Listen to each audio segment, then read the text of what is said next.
Hello students, learn BST channel में आप सबका स्वागत है। इस वीडियो में हम पढ़ेंगे परिवहन। परिवहन क्या है? एक स्थान से दूसरे स्थान पर माल और यात्रियों को ढोने के लिए जिन संसाधनों का हम प्रयोग करते हैं वह है परिवहन के संसाधन। और ये परिवहन भाड़ा आधारित सेवाएं प्रदान करते हैं, अर्थात बदले में क्या चुकाते हैं हम? किराया। परिवहन सेवाओं के माध्यम से हम जिन को यूज में लेते हैं वो है रेल, सड़क और समुद्र के द्वारा माल और यात्रियों को ढोने से संबंधित। कोई भी व्यक्ति या कोई भी व्यावसायिक सेवा बिना परिवहन के संभव ही नहीं है। और परिवहन के विभिन्न माध्यमों के लाभ और हानि जो कि हम उसकी तुलना कर चुके, अर्थात बिना परिवहन के क्या एक स्थान से दूसरे स्थान पर माल को लाओ ले जा सकते हैं? क्या व्यवसायिक गतिविधियां संपलित हो सकती है? नहीं हो सकती। तो परिवहन हमें किस प्रकार की बाधा को दूर करता है? क्वेश्चन आता है, परिवहन किस प्रकार की बाधा को दूर करता है? तो परिवहन स्थान संबंधी बाधा को क्या करता है? दूर।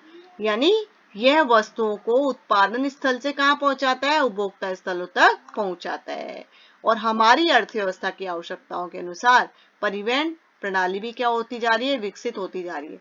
हमारी आवश्यकता अर्थात व्यवसाय अपनी आवश्यकता के अनुसार। ठीक है, हमें और अच्छी और चौड़ी और बेहतर सड़कों की आवश्यकता है ताकि हम और भी आसानी से एक स्थान से दूसरे स्थान पर तेजी से जा सके। हमारे यहाँ बंदरगाह है लेकिन बंदरगाह कम है, उनमें भीड़ है ज्यादा। सरकार और उद्योगों को सक्रिय हो जाना चाहिए परिवहन सेवाओं के अधिक मात्रा में बढ़ाने के लिए। तो परिवहन सेवा का प्रभावी संचालन व्यवसाय के लिए किसका काम करता है? जीवन रेखा का काम करता है। कृषि और खाद्य क्षेत्रों में परिवहन और संग्रहण प्रक्रिया के दौरान उत्पादों की भी क्या हो जाती है? बहुत ज्यादा हानि, क्योंकि प्रॉपर परिवहन के सुविधाओं के अभाव में।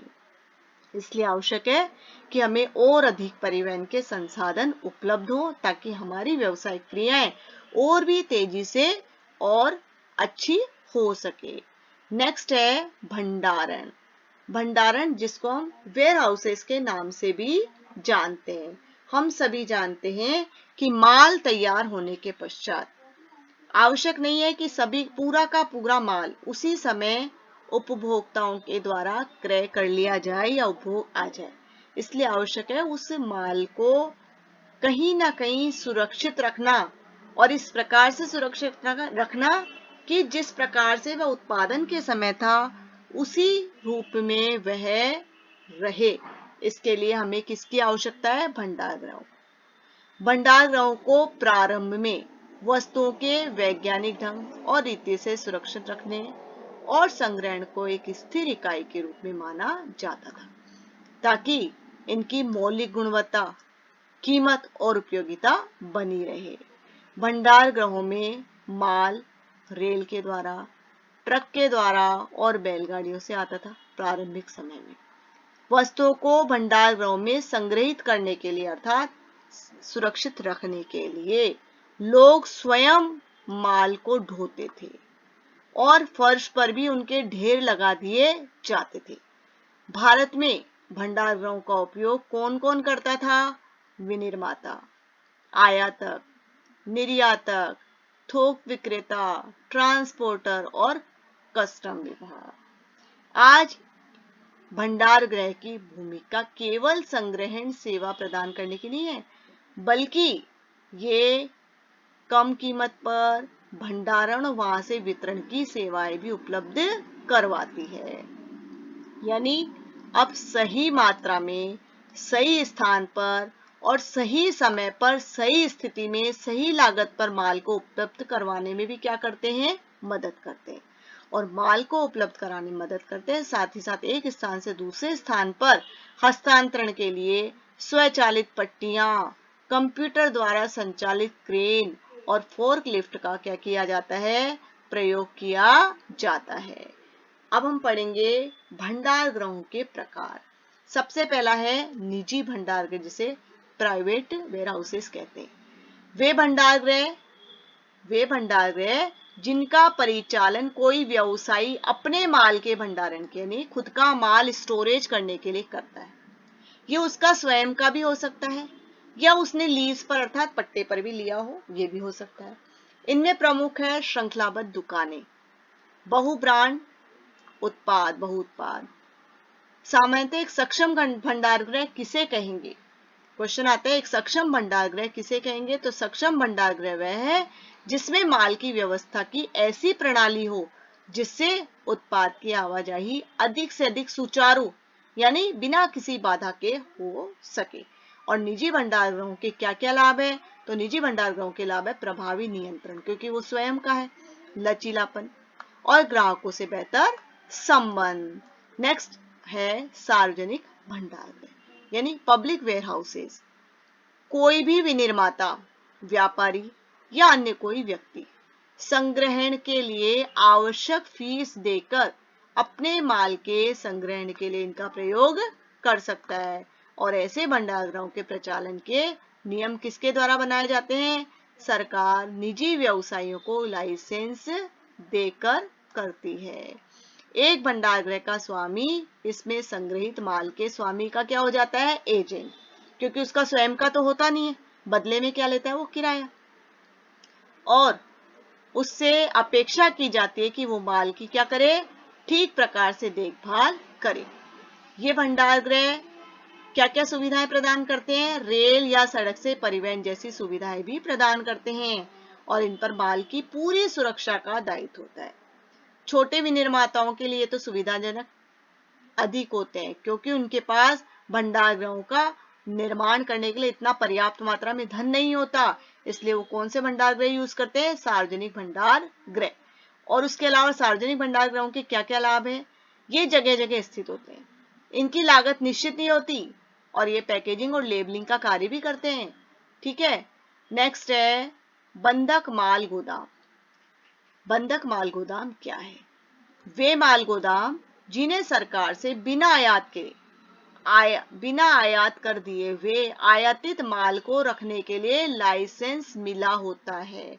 अर्थात वे माल गोदाम जिन्हें सरकार से बिना आयात कर दिए आयातित माल को रखने के लिए लाइसेंस मिला होता है। हम सब जानते हैं कि आयातित माल का पहले लाइसेंस वो कर देना होता है, लेकिन यहाँ देने की आवश्यकता नहीं है।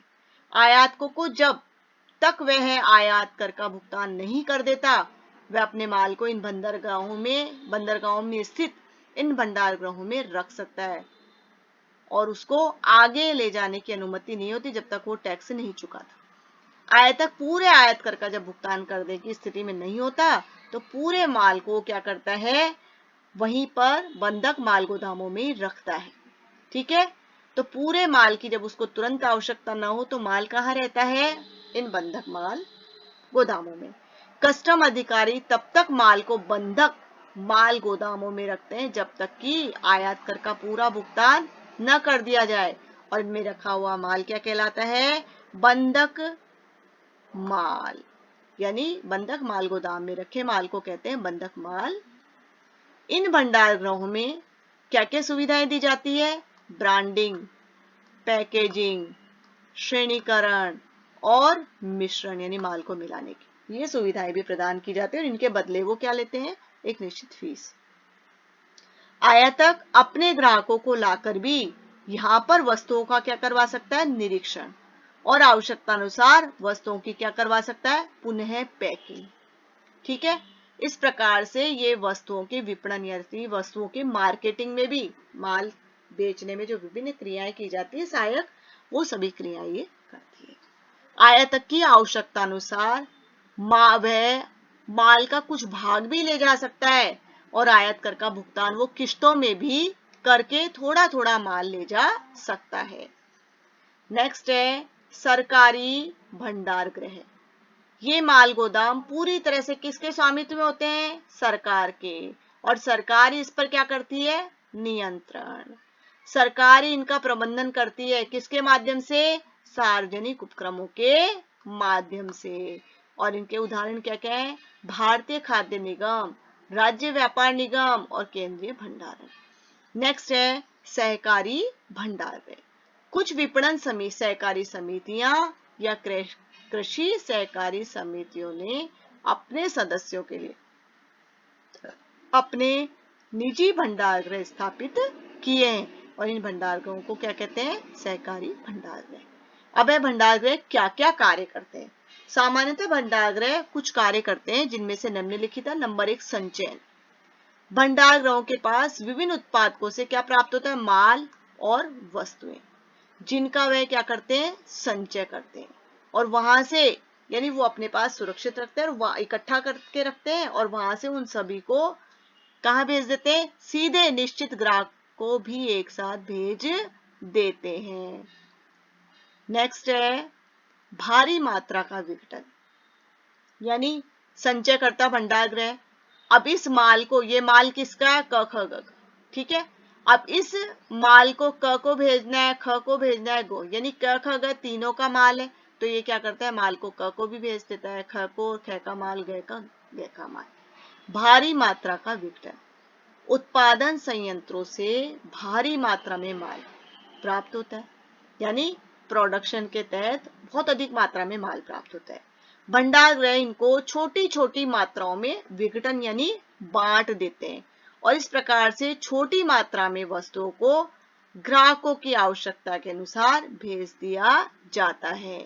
जैसे ये संयंत्र क्या है? यहाँ से भारी मात्रा में माल इन भंडारगृहों में पहुंचा और ये भंडारगृह ग्राहकों की आवश्यकता अनुसार छोटे छोटे उसके टुकड़े यानी पैकिंग, छोटे छोटे भागों में उनकी पैकिंग की और ग्राहकों की आवश्यकता अनुसार भेज दिया। तो ग्राहक कौन कौन है? ग्राहक क, ख, ग, तो ये तीनों ग्राहकों को भिजवा देते हैं। नेक्स्ट है संग्रहित स्टॉक। कुछ चुनिंदा व्यवसायों में मौसम के अनुसार माल प्राप्त होता है, यानी मौसम के अनुसार माल प्राप्त हो और इस माल को संग्रहित करने की आवश्यकता होती है भंडारगृहों में। जिन वस्तुओं या कच्चे माल की बिक्री और पुनर्निर्माण के लिए पुनः यानी तुरंत आवश्यकता नहीं होती, ये उन्हें भी अपने पास क्या करके रखते हैं? संग्रहित, और उन्हें व्यवसायियों को उनके ग्राहकों की मांग के अनुसार ये क्या करता है? उपलब्ध करवाते हैं। ऐसे क्या क्या हो सकते हैं? कृषि उत्पाद जिनकी फसल और समय विशेष में उगाई जाती है, जैसे आपने देखा होगा रबी की फसल ये अलग समय पर होती है, यानी अलग अलग फसलें अलग अलग समय उगाई जाती है तो उस समय तक उस फसल को सुरक्षित रखने का कार्य करते हैं। इनका उपभोग पूरे वर्ष होता है, अर्थात ऐसी फसलें जिनका उपभोग पूरे वर्ष होता है तो ये उन फसलों को, जैसे गेहूं मार्च अप्रैल में आ जाता है लेकिन पूरे वर्ष पर्यंत इनकी बिक्री होती है, तो कहाँ रखा जाता है? भंडारगृहों में। नेक्स्ट है मूल्यवर्धन सेवाएं।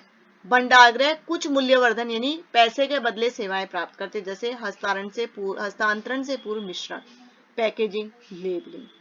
संभावित यानी जो भी ग्राहक होता है वो जब वस्तुओं का निरीक्षण करता है तो निरीक्षण करने के लिए वस्तुओं की पैकिंग खोली जाती है और खोलकर उन्हें वापस पैकिंग करके वापस लेबलिंग की जाती है। तो भंडारगृह ये सुविधाएं भी प्रदान करते हैं कि माल को छोटे छोटे भागों में विभक्त भी करते हैं और कैटेगरी के अनुसार उनको बांटने का कार्य भी करते हैं। मूल्यों में स्थिरता, मांग के अनुसार आपूर्ति का समायोजन करके, यानी जैसे जैसे डिमांड होती है वैसे वैसे सप्लाई हो जाता है, तो ये समायोजन करने का कार्य भी करता है जिससे मूल्यों में स्थिरता बनी रहती है, अर्थात मांग में कमी या पूर्ति में वृद्धि होने पर मूल्य स्थिर ही बने रहते हैं, मूल्यों में कोई बहुत अधिक परिवर्तन नहीं होता। वित्तीय, भंडारगृह के स्वामी वस्तुओं को जमानत पर रखकर माल के स्वामियों को अग्रिम धन प्रदान करने का कार्य भी करते हैं। ओके स्टूडेंट्स, हमारे 4th चैप्टर कंप्लीट हुआ। इस चैप्टर की समस्त वीडियो हमने डाउनलोड कर दी है, समस्त वीडियोस देखिए, अच्छे से समझिए। अभी तक अगर आपने उनको लाइक और शेयर नहीं किया है तो प्लीज लाइक, शेयर और सब्सक्राइब कीजिए। नेक्स्ट वीडियो में हम अगला चैप्टर हमारा है उस चैप्टर की वीडियोस आपको बना के सेंड करेंगे। तब तक आप इसे अच्छे से ध्यान से देखिए, सुनिए और समझिए। ओके।